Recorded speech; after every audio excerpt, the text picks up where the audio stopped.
Our next speaker is Angela Folkstead, and she's the Executive Director of ACPA, covering both Colorado and Wyoming.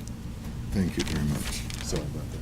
All right, thank you. I'm going to kind of take a little bit different perspective with not being a DOT representative and instead on the association side. I'm going to switch things up just a little bit and talk a little bit more about how the associations, both my organization, all the chapters and state organizations, and also Larry Schofield. I know he's offered himself as a resource, but I'll put him out there again as another resource. How we can help you solve some of the issues that you run into on a day-to-day basis. It sounds like a lot of you have a lot of solutions in place and have had good luck with some of the different techniques and methods that you're using. But if you run into something where you're not quite sure what to do, with the connections that we have within the industry, we're able to kind of pull a lot of resources together and try and bring people in to solve some of those more unique problems.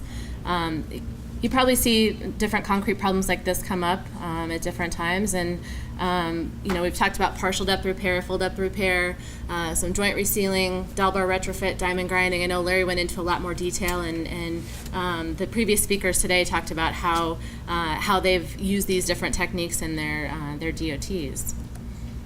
And a lot of times you may just ask, well, what solution should I choose? There are several resources out there. There are online resources available that offer training. I know we've talked about using some of these with CDOT and bringing together a group of people sitting in a room together, going through some of this training and having discussion between industry and the DOT so that we can kind of come to some good ideas on how to solve problems. And Larry, do you know when this whole program is supposed to be released? Real soon. The answer is no, but real soon. Okay, if okay. It's done, so. We also do a lot with open houses, and this is a photo from one we did this summer in Colorado. It happened to be on a county project, and we did several presentations on diamond grinding, on other types of pavement preservation strategies, and then went out and looked at a project in progress.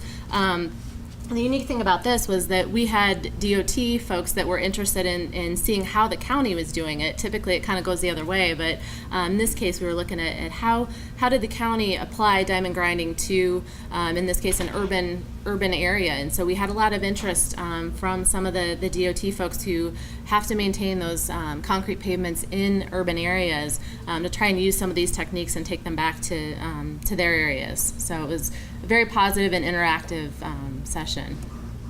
Another opportunity for an open house this summer, we did one on white topping, which may not always be looked at as a concrete pavement preservation technique, but it's definitely one that we have available. And I want to go into just a little quick case study on an item I was able to help out on this summer, and Larry was actually able to help me out on this too. He flew out to Denver. This is an airport, different than what you guys typically see on a day-to-day basis, but it does have a similar cracking problem that you might have run into on some of your projects. We had a lot of micro cracking, couldn't figure out completely where it was coming from. We did identify, a way to correct some of the problems with future placements, but do we replace all these panels, or can we find a way to leave those in place? And from my perspective, working with the contractors, it's important to be able to try and help them out, and at the same time give the owner agency a product that's going to be long lasting. So we pulled out some cores, took a look at those, and then pulled in some resources from the industry to take a look at, well, what solutions are out there? What can we try?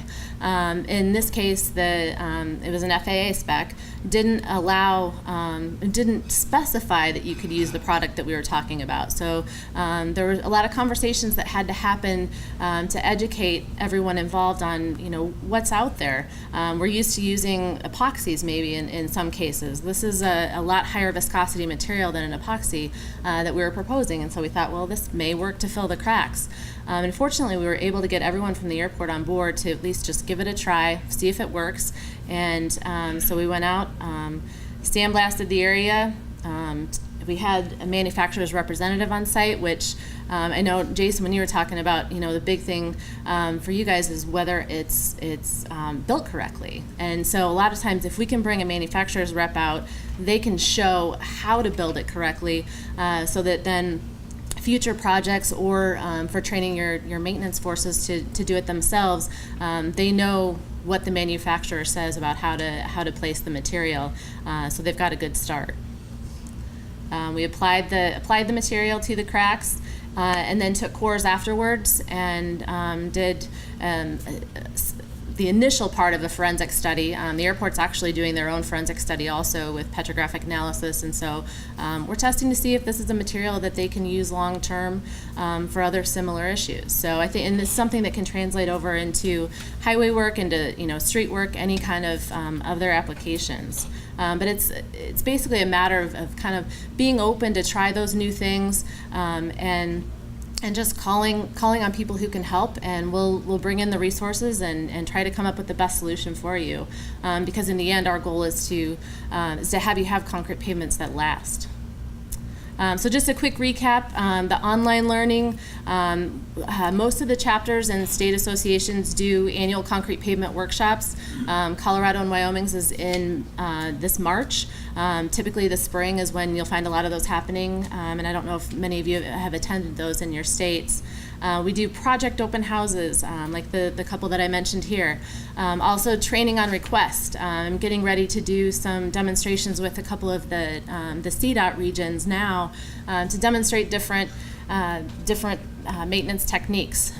So we have one region that has a maintenance group that can do all their own concrete pavement repairs. But I heard, it doesn't sound like that's real common in other states either. We've got 4 other regions who don't do their own concrete pavement repairs, and so we're trying to get them some training to be more comfortable with the materials and want to be able to take care of their pavements and have the tools to do it. And also, we're always available if you want to call or email for assistance. We'll come out and look at your pavements and help give you some recommendations on what might be the best fixes. So that's it, just quick. Okay. Feel free to give me a call.